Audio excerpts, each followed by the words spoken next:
জানাবো। কার্ডটা পাইলেন নীলক্ষেত থেকে বানাইছেন, আপনি তো ঢাকা ইউনিভার্সিটির কেউ না, তাহলে এই কার্ডটা বানাইছেন অবৈধভাবে কেন যাচ্ছে?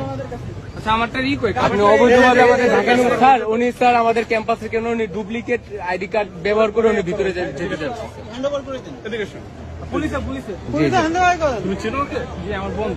আপনার বন্ধু, ওনাকেও ধরেন, ওনাকেও ধরেন, আপনারও ধরেন, আপনি সাহায্য করছেন।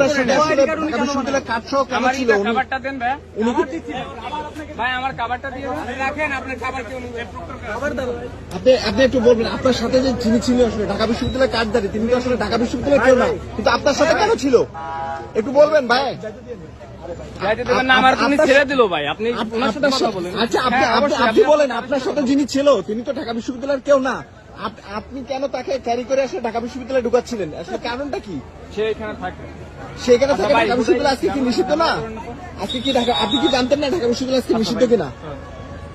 হ্যাঁ ভাই, আপনি কি জানতেন না ঢাকা বিশ্ববিদ্যালয় নিষিদ্ধ? আপনি যেটা ছেড়ে দিচ্ছে সেটা তাদের ব্যাপার, কিন্তু আপনি কি ঢাকা বিশ্ববিদ্যালয় নিষিদ্ধ আপনি এটাকে জানতেন কিনা? আমি না জানলে কেমনি আমি কার্ড দেখালাম সবকিছু বলবো? আপনার সাথে যিনি আছেন তিনি তো আসলে ঢাকা বিশ্ববিদ্যালয় না, এবং নীলক্ষেত থেকে কার্ড বানিয়ে নিয়ে আসছে।